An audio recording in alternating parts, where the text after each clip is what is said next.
Now, like I said, now you get into more where you can try to start feeling like, okay, now we understand what this Oklahoma team is about, one way or the other, right?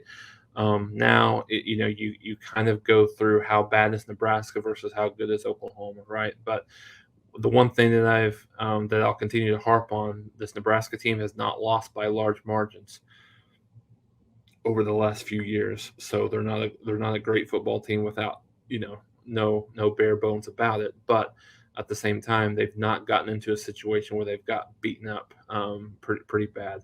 So I think it'll be, and you always worry about Kansas State. I mean, Oklahoma has had problems with Kansas State over the last few years. Lost a couple of times, had a couple of close games. Um, some games that they shouldn't have been. Oklahoma did about what you would expect against Nebraska, understanding how bad their defense has been thus far. But I mean, I think at the same time, I think defense played much better than at least I anticipated. I thought Nebraska would get potentially into the 20s, into the low 20s in this game. I kind of thought this was going to be a little bit of a tougher game than it was. I thought it would be around the number, somewhere like a 34-21 victory for Oklahoma, somewhere in that neighborhood. But once Oklahoma gets rolling, they are going to be tough to stop defensively on the offensive side. They go so fast. If they're in a position where they're really blocking well and controlling the line of scrimmage, I think it'll be this team will have the ability to run downhill. So again, big. The rest of them are tough. Even Kansas. I mean, we know right now that after one conference game, Kansas is much better than they have been in the past. Now they play Houston today, so we'll see how that one ends up. But they're much improved, so it's going to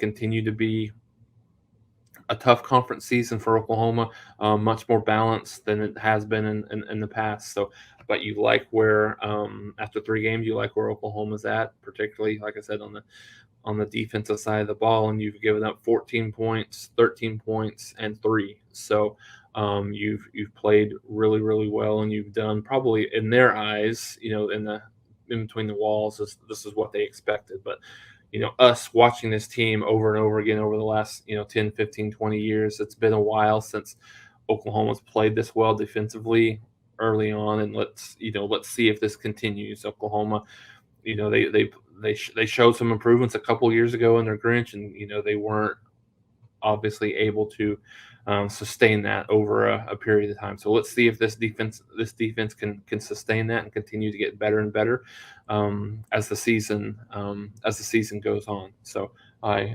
certainly would expect that. And as someone mentioned, Kansas State is struggling a little bit with Tulane right now, down 7-0, and just not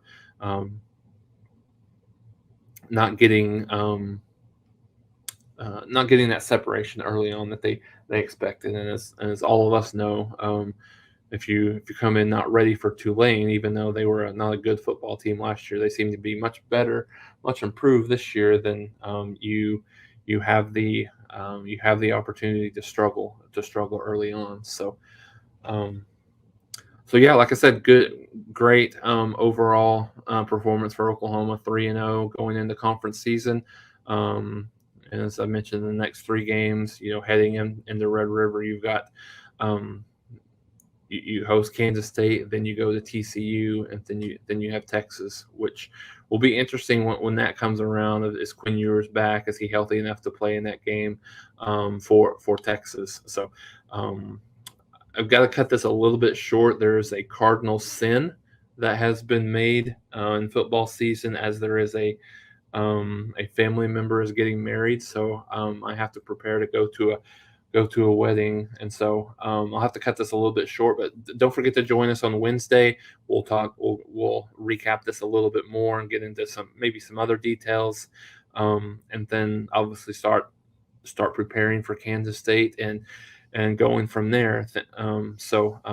Thanks everybody for joining. Don't forget to hit the like and subscribe button. Hit that notification bell so you know if we happen to go live at a different time or something like that. It'll be a late one next weekend. Kickoff time is at 7 p.m. local on Fox. So a good good night game. Hopefully, that'll be a good given opportunity for Oklahoma to have a really, really strong crowd. You know, in support of this team that played really well today for the first big game in the Brent Venables regime.